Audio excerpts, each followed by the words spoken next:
Hello everyone. Today we are going to do standard 8 7th chapter variation practice set number 7.2 and 7.3. 7.1 is already been completed children in the previous video. You all can follow that link. It will be given in the description box.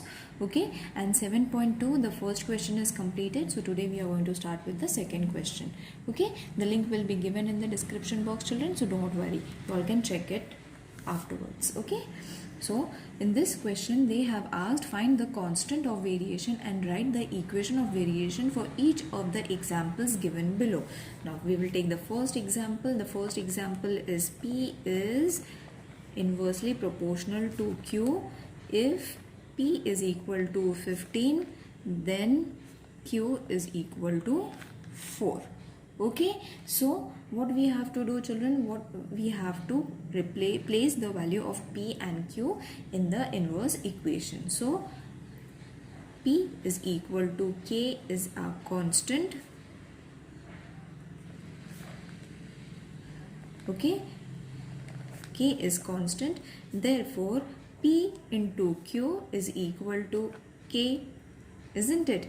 This is the equation of the variation, isn't it? We need two things, that is the constant and then the equation. From the constant we get a equation. So therefore P into Q means 15 into 4 is equal to K, that is 60.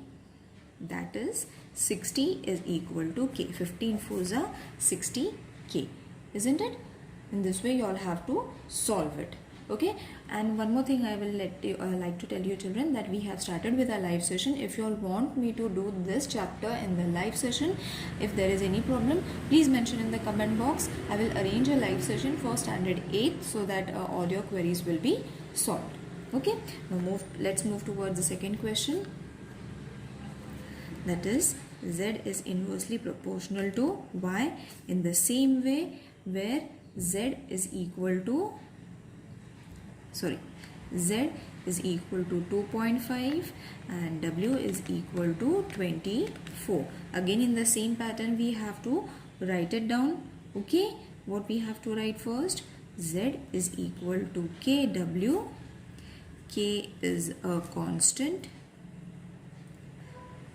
Okay, therefore ZW is equal to K. This is the equation of the variation. Okay, after getting the equation of the variation, that is Z is 2.5 into 24. Okay, so the is equal to K. The answer is going to be, therefore when you multiply this, the answer is going to be 60K. Okay, so ZW is equal to 60. This is the equation of the variation. Okay, now moving towards the third sum. The third sum is S is directly proportional to T square. S is equal to 4 and T is equal to 5. Okay, so what you have to do? S is equal to K T square. K is a constant. Okay, so ST square is equal to K. This is the equation of the variation. So multiply it.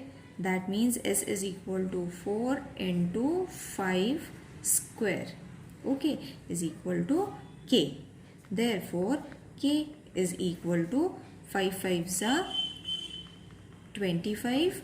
25 into 4, K is equal to 100. Therefore ST square is equal to 100. Okay, in this way you all have to solve the third sum. Now moving towards the fourth sum. X is inversely proportional to 1 upon root Y, where X is equal to 15. X is equal to 15 and Y is equal to 9. Okay, so after writing this, again in the same pattern, X is equal to K upon root Y. K is constant, and these steps you all have to follow, children. If you all don't want your sum to go wrong, you all have to solve it in the same pattern as I have showed you. Okay, so we have got a constant. From the constant we will get our equation, that is x root y is equal to k, equation of variation. Substitute x is equal to 15, y is equal to 9. So 15 into root 9 is equal to k. Therefore, k is equal to 15 into 3. What is the root? 3. Okay. So multiply it. Therefore, k is equal to 45. Isn't it? So root of x root y is equal to 45. Okay, in this way the fourth sum is over. Now we will move towards the third sum. Now it is a problem sum. Same method you all have to solve. If the boxes are to be filled with apples, if 24 apples are put in a box, then 27 apples are needed. If 36 apples are filled in a box, how many boxes will be needed? Okay, so let the number of apples be x and boxes needed be y. Okay,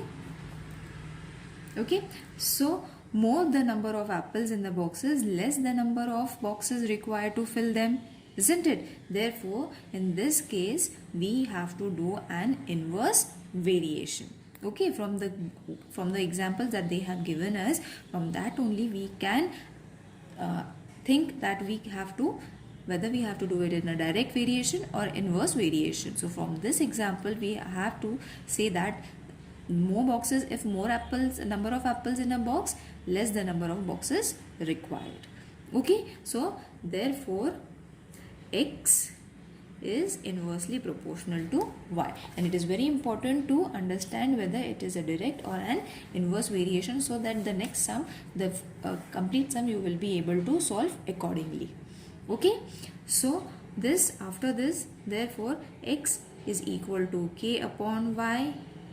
K is constant. Again and again I am telling you, you all have to follow the rules that have been given. In this way only you all have to write it in a complete way.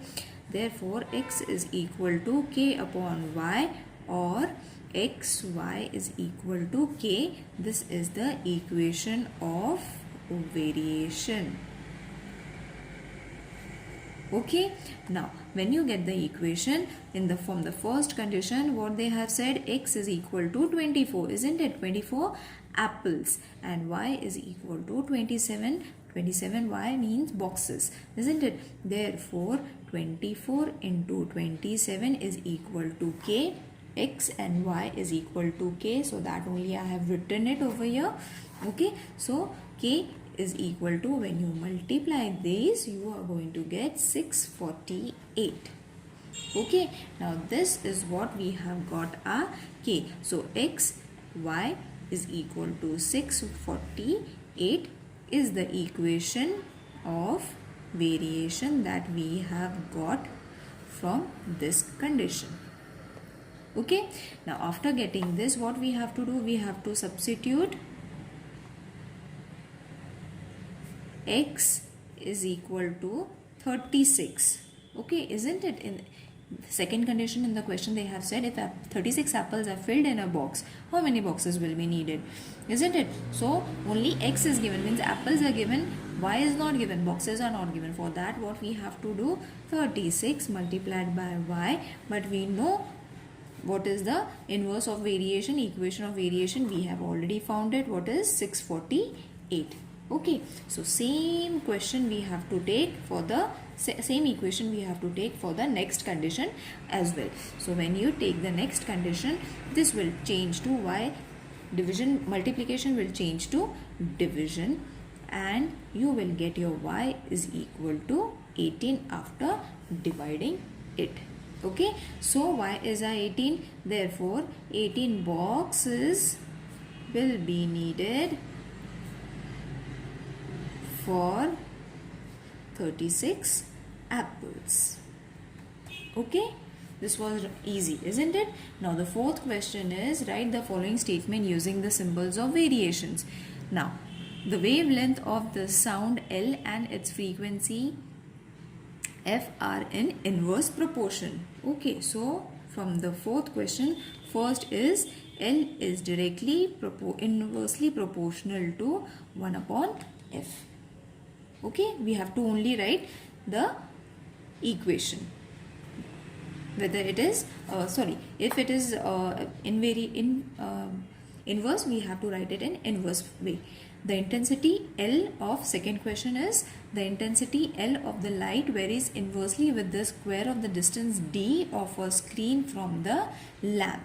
Okay, so L is inversely proportional to the square of the distance, isn't it? So distance is square, whereas F over here there was no square and anything was not been given. It was plain equation. Okay, so these questions may come for the fill in the blanks as well. Okay, children. Now for the fifth question, x is inversely proportional to 1 upon root y. Okay, when x is equal to 40 and y is equal to 60. Okay, and the other condition that they have given is x is equal to 10. This is the second condition. First we have to solve this condition. Okay, so x is equal to 10, find y. Okay, so from this first we have to find the constant and then we have to use that same in this equation also, as we did for the third sum. Okay, so let's start. X is equal to k upon root y, where k is a constant. Okay, therefore x is equal to k upon root y, or x root y is equal to k. This is the equation of variation. Okay, you will see that I am following all the steps. Therefore x is equal to 40, y is equal to 16. The same condition that they have given, now we have to use it over here in this equation. Means 40 into root of 16 is equal to k. Therefore 40 into this root will change to 4. This root will change and this 16's root is 4. So 4 is equal to k. Therefore k is equal to 160. When you multiply this, you are going to get 160. Okay, so when you get 160, what is this? This is the constant of variation. We have got the k. Okay, and now what is going to be the equation? For the second condition, this is going to be the equation for the second condition, equation of variation. I hope children you all are understanding it. From the first we got our k. When we get our k for the second condition, for finding y, we have to use the same formula, but instead of k we have to use 160.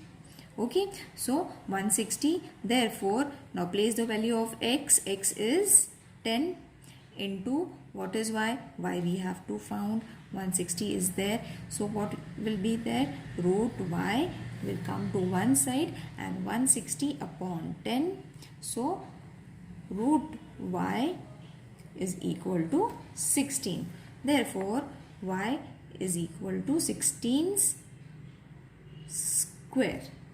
Okay, now 16 square means y is equal to 256. When you multiply 16 two times, you will get 256. That is the square root of 16. So we have got our y, isn't it? What we needed? We needed our y.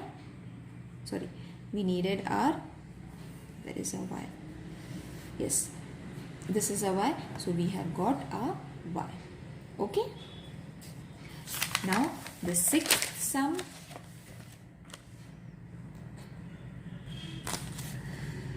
Sixth sum, x varies inversely proportional to y. Okay, x is 15, y is 10, Again the same sum, x is 20, we have to find y. Okay, the same thing we have to repeat again. That means x is equal to 1 upon y.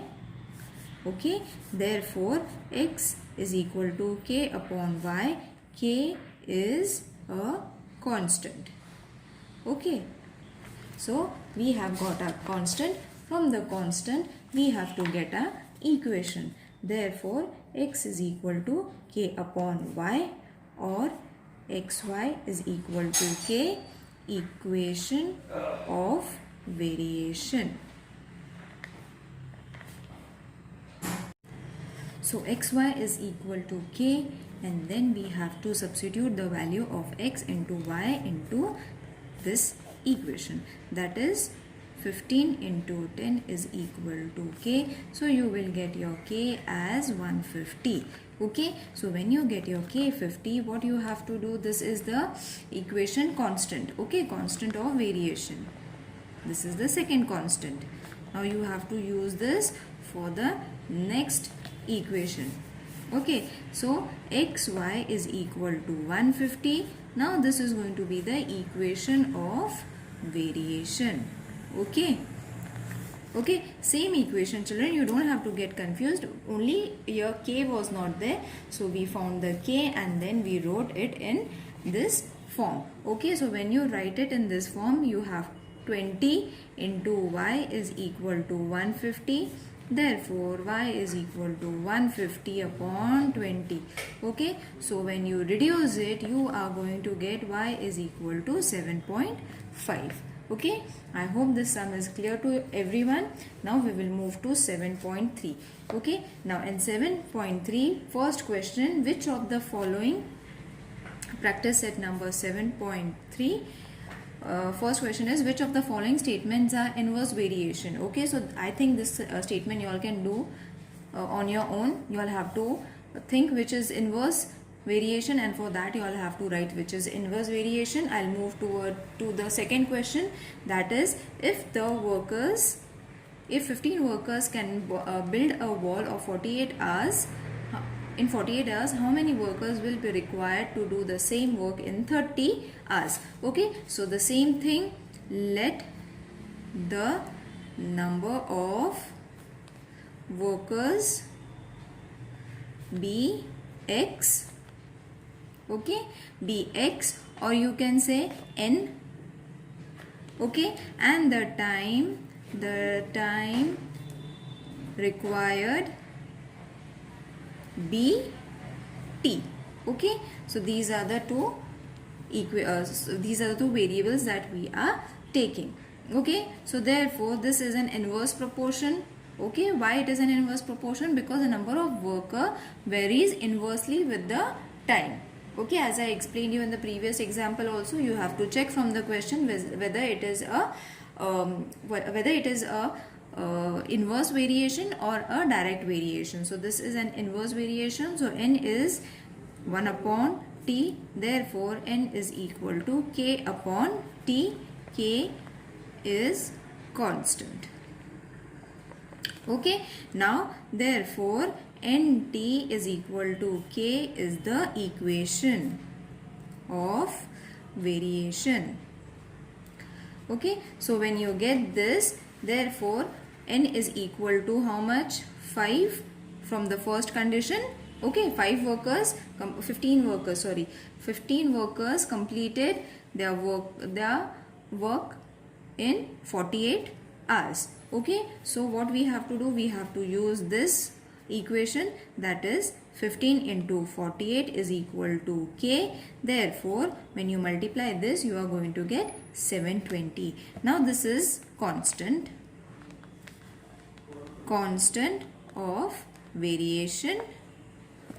Okay, and what is going to be our equation? This is the same equation, but only in k's place you have to place 720. Okay, the equation of variation.